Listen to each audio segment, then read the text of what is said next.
Hey, everybody. I am Dr. Christopher Vogelman. Welcome to Total Health Live with the lovely, talented nutritionist to the stars, Monika Klein, to my that way. That way. That way. It's hard to get used to that. You got to point stage yeah. left, stage right. Because I said my cat was over that way, but she's actually over that way. Anyway, I think you did a great job last week without me. So kudos to you. Oh, you actually watched it? I was like, where'd she go? I don't know. I would have cried. Yes. Last week I was in internet. Your internet purgatory or something. Purgatory, and today I am in Word purgatory. All my Word. Wait, you've gone from Outlook to Word? Well, all my office, Word, oh, no. Outlook, everything in my office has disappeared. So you know, I've been trying to convert you to everything in the cloud. I'm non-convertible. Yes, you are. Convertibles are great in Southern Tried and true. Guess who joined us today? Who joined us today? Oh, it's Big Chewy. Big Chewy's making another fine appearance during the COVID-19 pandemic. He's our mascot. I think what I'll do is I'll draw. You want to shellac him? Bronze him. I'll draw a face on you this should guy. Next time. I think I will. Big Chewy is joined us. Chewy needs a face. Very healthy, really good. We can puree. Hashtag Big Chewy, not to be confused with Chewbacca of Star Wars. No, but I don't know. Did he have this kind of face or this kind of face, Chewbacca? He's sort of like pear-shaped, I would say. A body like this, right? I think Chewbacca had a little bit of a weight problem, but the color is pretty close. And the shape too, I think, and the name. Somewhat. I mean, he was a little more buff around the middle. Oh, was he? I think so. We can make him look like the illusion. We could put a little belt here. Or we could put a little belt in there. Get a little Han Solo next to him. A shorter Han Solo, about that height, next to him. And then sound effects. Oh yeah, but he was hairy too, wasn't he, Harry? Something like that. Welcome to Friday. It is Friday. Health Friday. That doesn't mean that we are fried today. Although I have another broadcast. My last of 3 today will be the marketing. Wow, you are busy. Yeah, I got the trifecta going today. So. Anyway, we're here not to talk about my going live life, but to talk about the latest and greatest healthcare news from the world. Yeah, and we're here to help you to keep your energy, because we're going to be talking about healthy things to do to keep your energy for that third broadcast. Yeah, as Monika told me a little while ago before we went live, it's not all bad. There's good. So. Yes, exactly. I think it's funny because our newly minted teenager keeps saying that I'm not optimistic, but I am cautious. Is he shiny and new? Well, I just the idea that you don't have to wear masks, you don't have to worry about this, you don't have to worry about that. Like, rebellious teenager. Yeah. I'm like, mask it or casket. So. Yes. Anti-maskers. It is a public health statement, not a political statement. And it's interesting when you go into the hospital on a regular non-COVID time of our evolution. Yeah. If there is a virus, my husband had this last year. Yeah. Everyone wears masks. Everyone wears gloves. Everyone wears gowns. Well, they do. And the desire is to not let droplets come out from you to other people, because as much as we may take care, and some people don't take care, you may be an asymptomatic carrier. It could be asymmetrical too, because you're a little uneven on one side or the other. There may be more virus on this side than on this side. I saw an interesting, what's the word? Reenactment? No, simulation. I saw a very interesting simulation. A Japanese company did the simulation of people gathering in a small office. Yeah. And it showed, if you don't have a mask, how it spreads to everyone. Like, I think there were about 12 or 15 people in that room, and how it sort of like consumes everyone in that room. And with a mask, nothing. So it's just stop the spread. Yeah, stop the spread. Stop the spread, or someone will be dead. I mean, Yeah, I was doing. you're such a punny guy. Well, I know, but I was doing the stats the other day because I was looking at. I mean, I like to take the numbers and crunch them. Yeah. I'm not as good as numbers as my wife. Are we but talking about Worldometer? Is that what you're yeah, talking Worldometer and some other places too. Yeah. So even if you play when you play around with these numbers and you look at the number of cases versus the number of recovered and the number of deaths, you generally find, at least at this point in our country, if you do get the COVID, it's about a 5.5 or 5.6% death rate. So if you're okay with that, I mean, granted, 94.5% survival, but you don't want to be in that 5.5%. Yeah, you don't. Probably not, unless you've got a death wish or suicidal. So. I've been watching this Dr. John Campbell. He's been really reviewing. He's from the UK. He's been really reviewing a lot of what's been going on, and that's where I saw the simulation on his YouTube channel. And I was in the middle of listening to an interview he did with a doctor in Sweden, because Sweden has done an interesting experiment, right? A countrywide experiment. Yeah, and hasn't stopped people from dying at all. So. It's just, it's common sense. It's common sense. Well, and I think there's also a degree, we were talking about this earlier, there's a degree of compassion that's involved too. Are you going to be kind and compassionate? It used to be back in the days of the VHS and the Betamaxes, when you returned your video to the store, they said, be kind, rewind. So at this point, I think be kind, wear a mask. Yeah. And it really is, I don't know some people just don't get it, that it's about your fellow man. We live in a community. And I think the problem is, if you can't see it coming at you in the air, you think it's not there. And I think there's a connection here to people having disease or developing diseases. Yeah. Many people, most people don't understand the connection between everything within your body, outside of your body. Everything is affecting your health, everything, your emotions, your physical, your environment, your physical health, your mental attitude, all of it is connected. And just like all those cells in our body are connected, we too are connected. Well, this is totally anecdotal on my part, but I can tell you that I have seen this in practice, and I've seen this with myself, that after paroxysms of anger or really getting upset with something, I have often caught a cold or this or that within days later, because intense emotions can affect your immune system, either positive or negative emotions. Yeah, and it's interesting because even if you keep those feelings inside, which is not recommended either. Yeah, it's like what's eating you.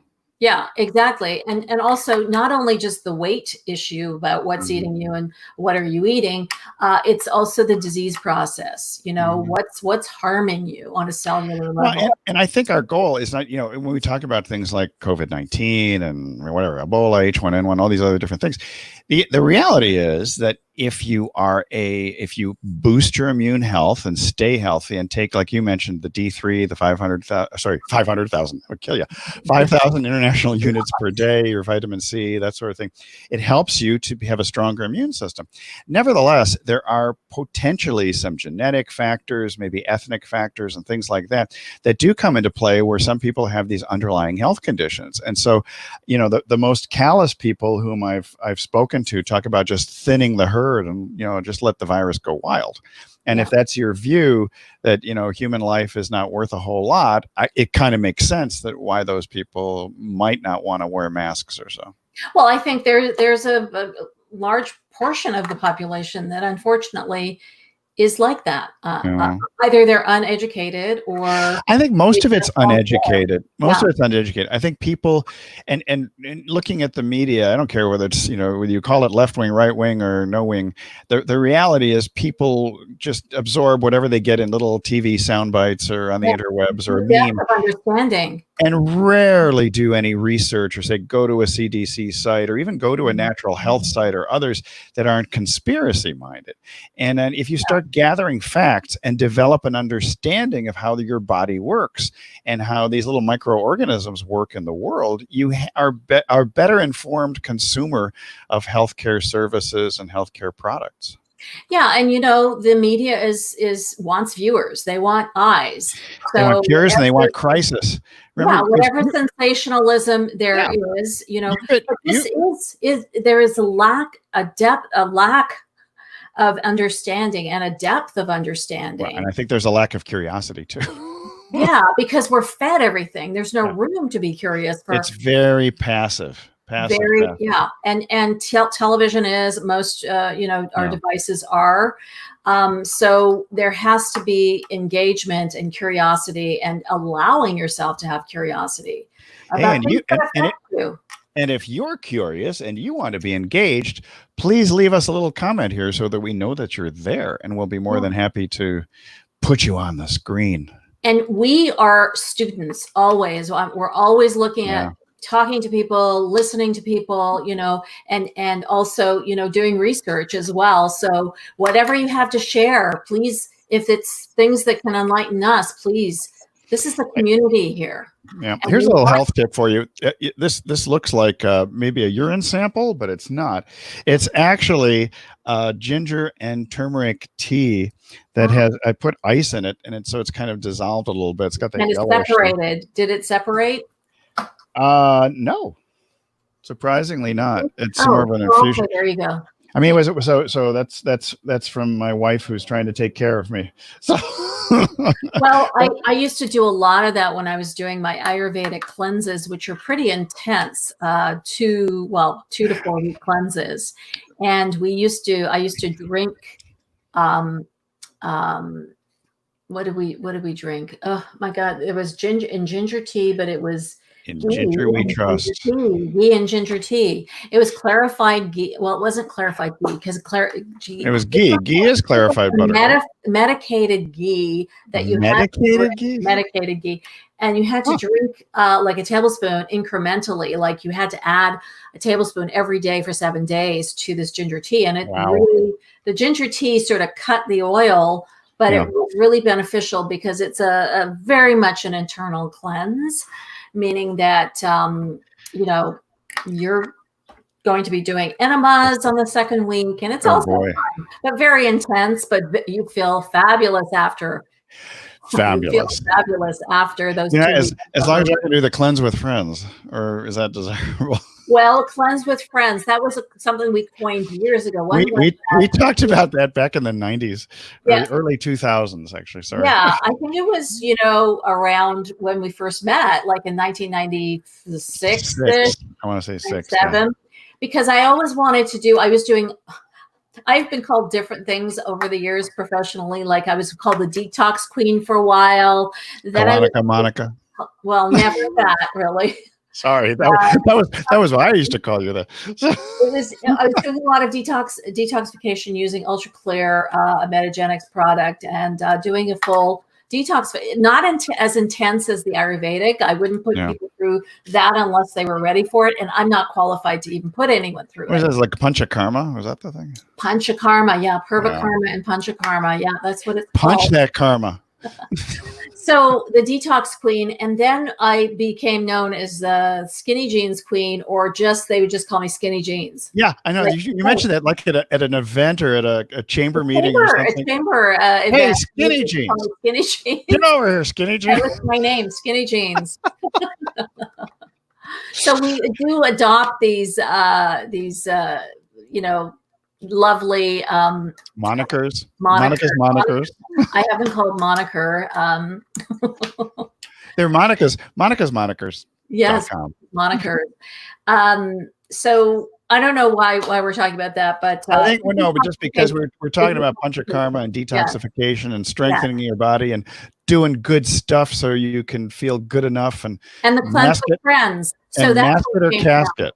When I was writing articles on detoxification and I was putting a lot of people through detoxification programs, that's when we started talking about cleanse with friends, because it's an idea where you do it with a group of people, sort of like what we're building here. It's a community of people that are like-minded, want to have, health and results, and do everything you can to improve your health. Get the good stuff with none of the fluff. Nothing like a community to help you. Yeah. Yeah. Well, particularly since we have this physical. Some people, I've one psychologist friend of mine doesn't like the term social distancing. He says it's physical distancing. I said, yeah, but you're not going to change that hashtag anytime soon. So, Really, it is. but because we have this physical Yeah. distance, it's important to maintain and develop these relationships in an online community. So Yeah, and you have that social. It's interesting. I was just listening to an interview with a podcast with Jean Chatzky, and she was talking to a woman. I will give you that information in a second. Who wrote a book about the founder of Weight Watchers, and how she's sort of an obscure character because she was not really. People don't know a lot about her, but her genius was this whole sense of community. right. That Weight Watchers is built on, and how powerful that is. Mm-hmm. Yeah, because you have a support system, and I think the other thing is it's very interesting to come to the recognition. It's very comforting to say, "Hey, I'm not the only one, or I'm not alone, or I have a shared concern or condition or challenge that other people have too."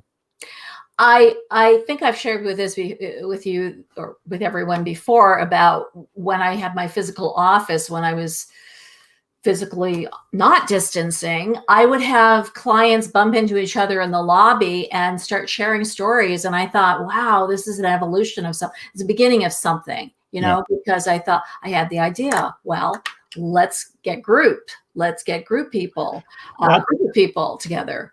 And I think the assumption I would have made as somebody was exiting that they would want to just like cover their face or something or not talk to anyone, when it's just the opposite. People want to share. And I think by nature, human beings are social. We're herd animals.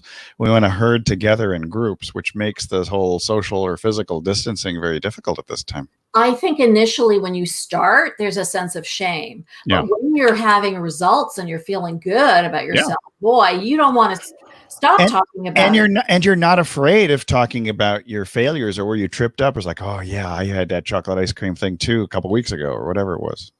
Well, it's interesting because the more you're in this zone, the less you have those trip ups. Not that they're never going to happen, but if you're getting the ongoing support, and certainly if you're investing financially and time wise in a program, you will probably think twice or three times whether you have that chocolate cake.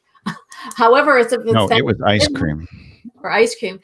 If it's Thanksgiving, of course, you're going to give yourself permission to, but your portion sizes will be a lot smaller because you're in this zone and you feel better when your portion size. Well, and for a fact that when you start having a cleaner diet or more natural diet, that when you do indulge in something, very often the desserts are going to be too sweet and you'll be like diluting you drink it. You can't get enough water to dilute that taste in your mouth. Yeah. Your taste buds will improve. Becomes really, really strong and, unsatisfying, really unsatisfying. And so, yeah.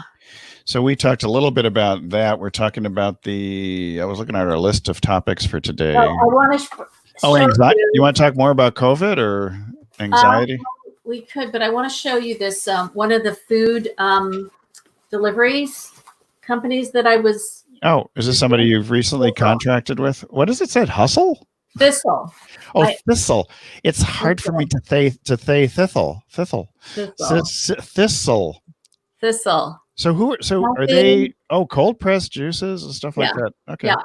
So it's too bad we don't have a podcast with a sponsor. They'd make a good large sponsor. bag. What's that?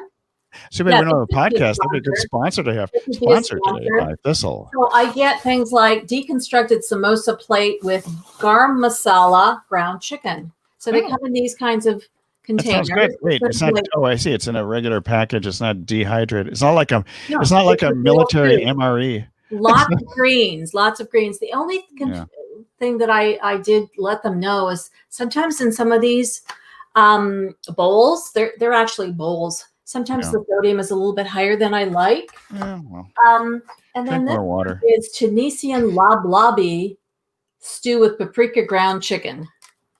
Ooh. So there. But they have breakfast, lunch. These are the dinners for this week.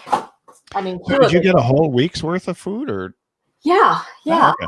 Yeah, I was just trying it out, and do you like it so far? Thistle is good, and I was just trying it out to see if I could recommend it to other people. There's also Freshly is another one. They're also good. And then there are a group or many other ones where you actually get the ingredients shipped to you. There's like some of the Harvest ones, and I can't remember the ones. There's one that they advertise on television that it's all these frozen styrofoam containers.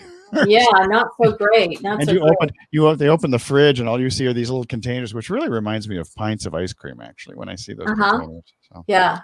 So I apologize. I had a list. I wanted to have a list ready for That's you. all right. We can give them a list. We can even put it down below this live. We can later. do it next time. Not a big deal. So yeah, let's do that. Let's not have extreme anxiety over this. Which is our next topic. We won't. What's our next topic? I think we're going to review anxiety. The outline that don't worry about it. We're going to review anxiety and remedies. And it was so interesting because last week's broadcast was all about anxiety, and I had so much anxiety that the internet went out because the internet went out. Hey, I was very anxious too because there's nobody else there with me. Yeah. But all you can do in live broadcasting, the show must go on. So, let's make the topic non-anxiety. Okay. My palms are sweating at the thought of last week's show. I'm so sorry that you had to go through that. It's all right, but that was something else because we've had a lot of technology challenges over the last couple of weeks or so. I've had our internet go out completely. I've had and unable to get into a broadcast studio and this and that. And it's like finally it's like, oh.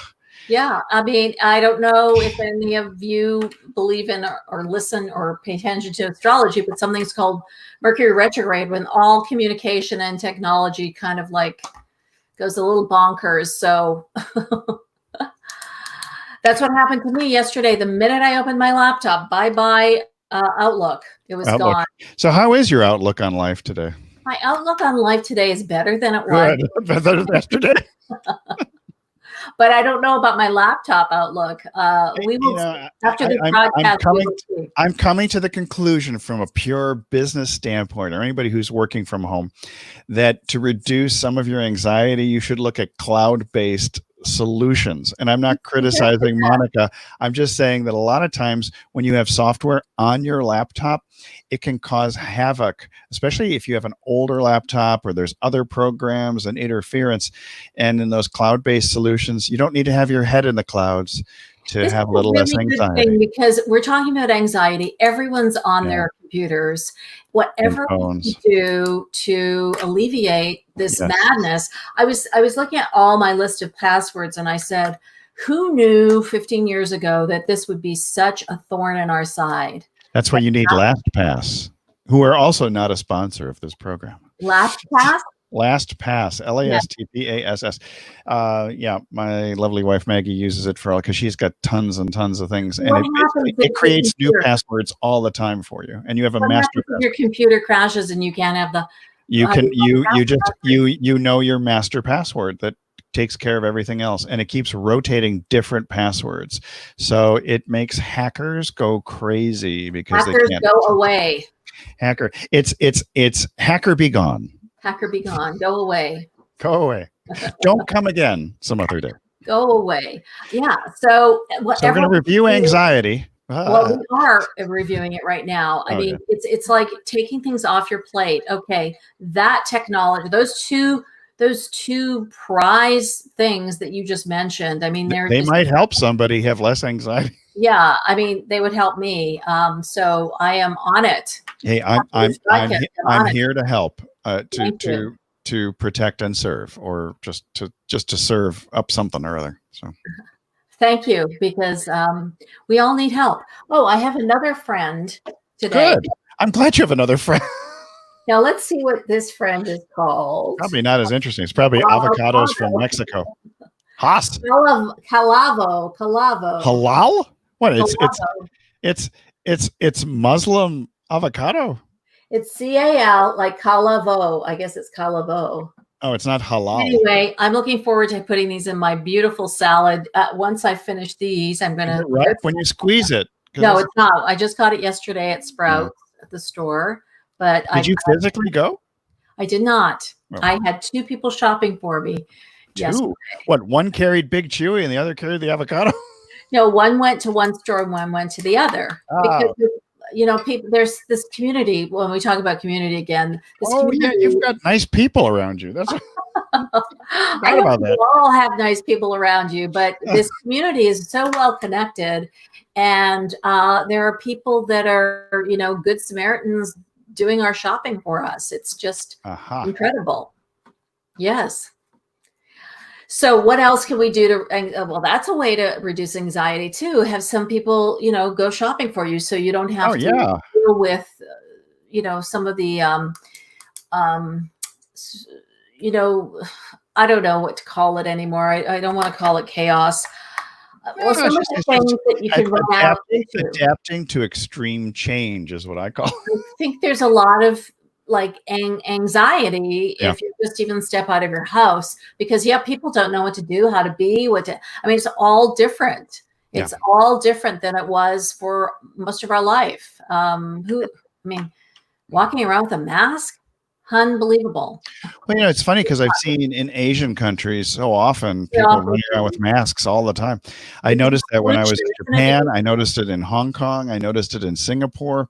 You saw a lot more mask wearing, and this was like even, I want to say 7-8 years ago. Was it because of the pollution, or is it something else? Some of it was pollution. Some of it was fear of spreading disease. Some of it was fear of catching disease. But mask wearing for a lot of people was just normal. And even in Mexico, I'd seen that years ago. Yeah, I've seen it too with the Asian population as well. I mean, even here, and umbrellas too.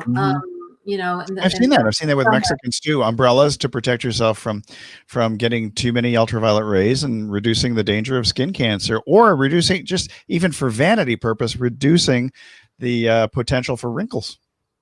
I mean, I don't understand when you have like a darker pigmentation that you would, that's the reason that you have a darker pigmentation, because you're in an environment where the sun is darker. Like in Italy, the southern Italians tend to be darker than the northern Italians. The northerns, there's a lot of blonde-haired, blue-eyed northern Italians. Yeah.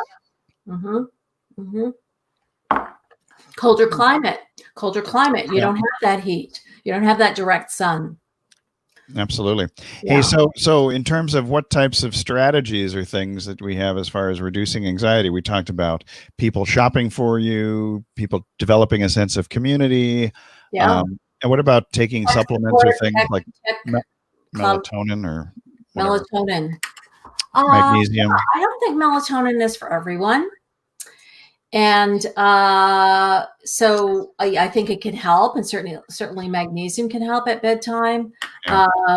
Calcium too, sometimes.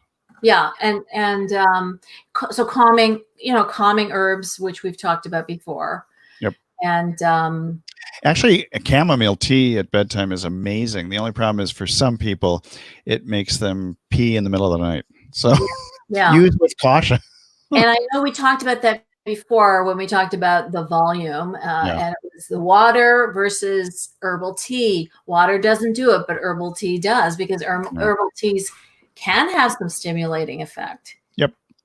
I mean, even like chamomile can have some stimulating effect. It can. I mean, many years ago, I sold pharmaceuticals, and I can tell you that one of the things that I learned was that there's tremendous variability in terms of people's response to a particular medication, and that almost any side effect can occur from any medication depending upon the biochemical individuality. And so many people, there are people who get buzzed on tranquilizers. I kid you not. Well, I remember that I'm not really good with MRIs, and I've had maybe 6 or 7 of them in the last 4 or 5 years while Dre's taking care of my husband. And because I'm claustrophobic, I just like, ugh. And I think it was. Should I take you out of this little box? Do you feel better if I do that? No. Oh, no. Okay. No, I'm even smaller. Oh, okay. So I didn't want you to be claustrophobic. No more anxiety. Anyway, I was given a prescription of, I think it was Xanax, and I Oh, think it yeah. was 2.5. Like it was, I was gone for 5 hours. I mean, I don't know. Back in the 80s, Never again. I used to sell against Xanax, so I know Yeah, Xanax. never again will I do that. What I do now is I just take my trustworthy, I take some magnesium Yeah. and stress arrest, which I've talked before about. It's a Designs for Health Did they product. take your anxiety away in handcuffs when you use stress arrest? They better, I think they They do better. metaphorically, but I have a whole system. Like I have to like cover completely my eyes so I don't see peripheral. I don't have any peripheral vision. Have to have complete coverage of my ears, of course, because of the sound. Boom, And then boom, boom, boom. these special supplements. So no Xanax, no medication. You know what? So my thing, because I've had several MRIs also from numerous car accidents, which I don't do car accidents anymore, just to let you know. Yeah, Yeah, eight was enough. Eight oh gone, done. Oh my goodness. Yeah, 6 out of 8 sitting at a red light. Wow. So there's some sort of law of attraction weird thing. You have a V on your back, right? Not just for Vogelman, but for victim. No, it wasn't victim. No, it wasn't it was not victim. I mean, it was just that for some reason my karmic pattern was one in which I perhaps needed to experience pain to have greater empathy with my patients, and but one of the things that I do remember is that I used to, when I was in that tube, I used to just close my eyes and, I'd open them once in a while and realize how small, how, tight it was. But I would close my eyes and imagine that my consciousness, my awareness was expanding far beyond the machine. And I would do the whole suggestive thing, like in auto hypnosis, and all about how relaxing it was and how much space there was around me. And I basically caused myself to space out into greater comfort by just kind of keeping my eyes closed and using the imagination to expand the space around me. So. What I do, I use all those things that I just mentioned, but I do meditation, I do my mantra, I do everything and anything to calm my mind. But what I found, even with all of that, sometimes I'll have twitching, like I want to move my leg, right? And you just want to get up and I just want to get out of there. I just want to dance. Yeah.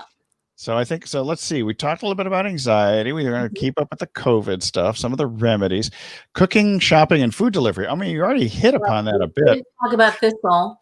But one of the things about food delivery I thought was very interesting, because one of my friends who's very much a fellow chiropractor who switched into internet marketing, he was mentioning how, a lot of people would say that there's more cooking at home. Well, in his case, there isn't that much cooking at home, but his Grubhub, Uber Eats, and everything else, those bills were really, really high. And he does like organic food, natural stuff, and things like that. But I just found it funny that for him, the food delivery was Uber Eats and Grubhub. Why is that funny? Well, because I just would assume that somebody would have something sent straight from a store like Whole Foods, or you have the Thistle service or this or that, as opposed to having a lot of other places, using Uber and others, things like that. I just thought it was unusual to me, because I hadn't heard of somebody who was getting the vast majority of their meals delivered by Uber. So, because they were coming from restaurants, right? Not coming from restaurants and not cooking at home. Okay, because some people are just doing curbside. Some people here in the town where I live will do curbside delivery 2 meals a day. Does he live alone? No. He's got a family. A small family. Yeah, I mean, that could be expensive too. It's expensive, but he has the resources to be able to afford it. But I would say that a lot of people have chosen to do more cooking at home, in part, I mean, mainly because of the fear of going out, but I think also in part that they're learning that there are healthier options and they have greater control over what goes into their food. Well, he might have been doing something like that before this all hit. Oh, no, he did. Yeah. Not that much. Usually he was one of these people who like to go out and eat. Yeah. So I think for that sort of sector, I mean, especially if you're used to, having 3 or 4 dinners out per week. But the majority of people, even, when I put a person on a program, I want you to learn how to cook. I want you to learn how to shop for healthy foods. That is that's important, because not only are you eating well, but the whole act of making food is nourishing. It's a nourishing activity. It calms you down. It slows you down. You get to actually see what you're putting in your body. Well, and it also, you get that tactile sensation of food But that we everything. miss with the knife and fork culture. Yeah, you get the visual, the tactile when you're touching The food, smells before the when cooking you're has touching started. the food, you know, it just, and you get to see it. And yeah, there's sort of a disassociation when you're constantly having other people prepare your food for you. Yeah, I mean, a lot of people think that, you know, maybe there's an orchard out there growing chickens or something. You know, there's not a there's a disconnect between where our food comes from and what we actually see on our plate. And Yeah. I think that, you know, before you have mindful eating, you might have mindful cooking. Yeah, and I just really want to overemphasize this nourishment factor. You Yeah. know, how we get nourished. We don't only. It's not just about eating. It's like what nourishes our soul, what nourishes us. You know, The fountain of youth and the water of life. yeah, and then you know what makes you feel good. I had a little bit of an injury the other day, and I was like resting in bed a lot with my foot elevated. And it was so nice because I had pretty much everything taken care of. I actually let go of things that I really didn't need to participate in. It was nourishing. It was very Well, nourishing. And yeah, and it's taking time to take care of yourself. So, by the way, how are your tootsies? well, it was bruised. My husband accidentally kind of went the Rolling wrong way with his wheelchair. So the wrong way. yeah. So yeah, I mean it could have been worse because it's a motorized wheelchair. Nothing So there's broken. Nothing. Thank God, there's nothing broken. nothing broken.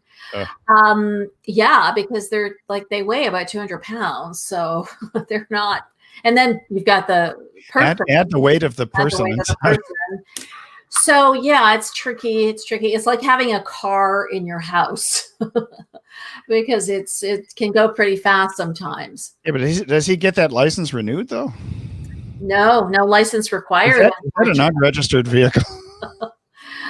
Yeah. So, but yeah. So, what nourishes you, and yeah, this whole connection. What you were saying about like chickens in the tree. I'm watching this Netflix series that I just love, and I've watched it many times. You know, I watched it the first time, and then I watched it snippets that I wanted to watch. But now I'm watching it again. And the name of this mystery series or documentary is Spanish series. It's called Velvet. I love Velvet. it. Somebody else talked to me about Velvet. I did.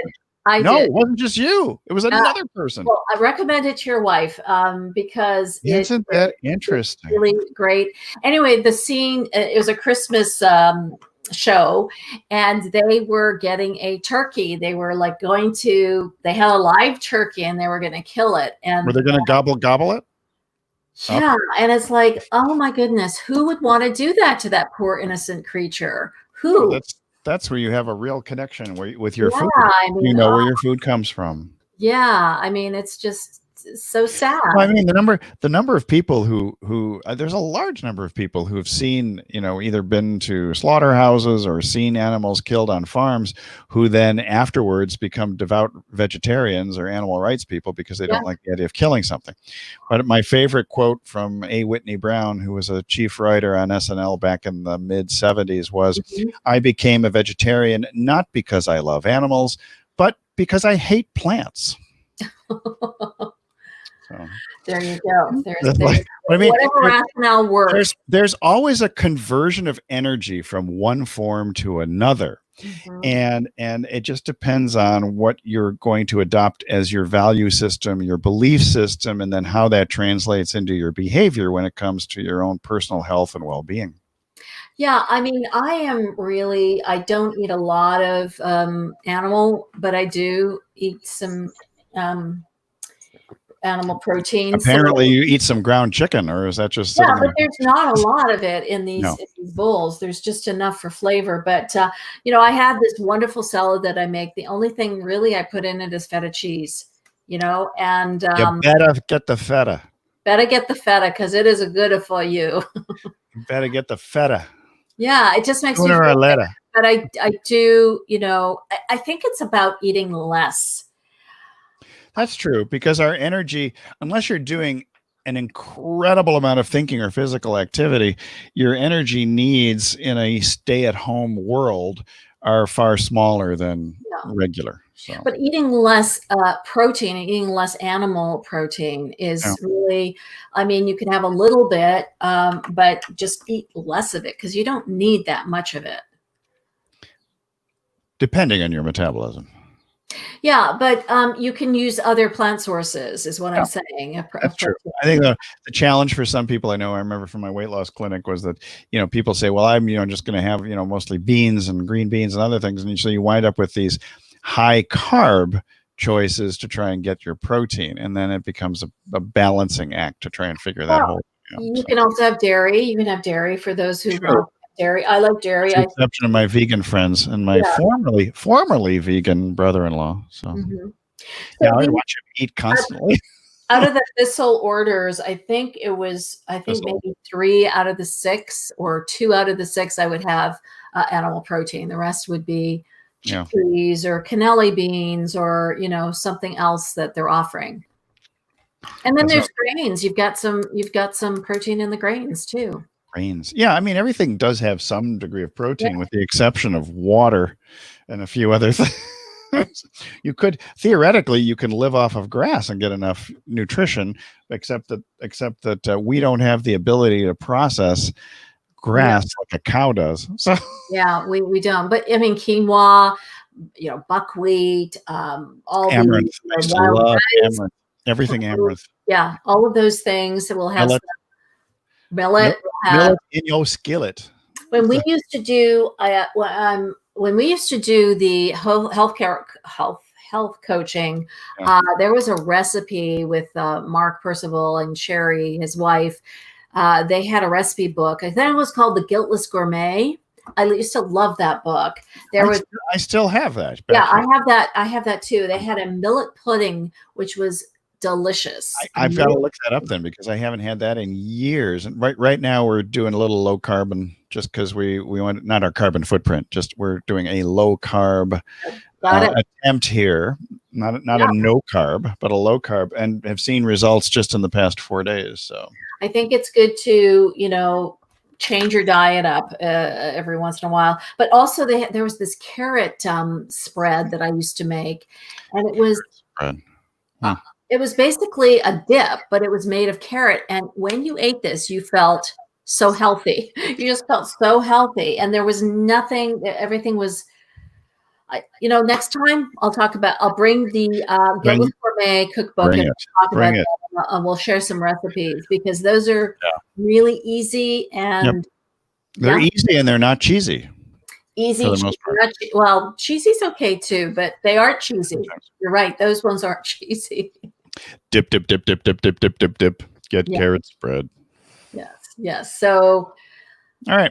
I think we pretty much taken care of things. We went to 44 minutes, which was beyond what we anticipated, but it was a lively conversation, and hopefully it was a valuable conversation. And Monika, if you can send me something, or you can just put it in, because this is being broadcast today, first time ever, multi-streaming. We're actually in Coaching for Health. We are in Total Health Live. We're on the Dr. Vogelman page, and even on my personal page. And so hopefully this gives us a little more reach for our message. On the present. Yeah. And in the future, though, a lot of things are going to actually be exclusive to the Total Health Live private Facebook group. So if you want more info, we're going to be putting this stuff in the Total Health Live book, not everywhere else. And it's real easy. All you have to do is request to join. You're in there. And gosh, we're rapidly approaching 100 people. It should get even higher as the weeks go by. And this was episode 19. Hard to believe what 19 here. 19 on the 19th. 19 on the 19th. On Juneteenth. On Juneteenth, we have our 19th. That's sort of very interesting, actually. Poetic. All right. So we will be back here next week. Yikes. I just dropped my glasses. Next week for Total Health Live at 1 p.m. Pacific, 4 p.m. Eastern, 3 p.m. Central, 2 p.m. Mountain, and 11 a.m. No, is it 11 or it's 10 a.m. Hawaiian time, because the Hawaiians are on standard time and they never go to daylight time. So all you Hawaiians, There's set 8 your clock, hours. set your alarms. Then You there's in 8 hours in Oahu. the UK. I see you in Oahu. Okay. Bye till next Be week. well, everybody. See you next week. Bye.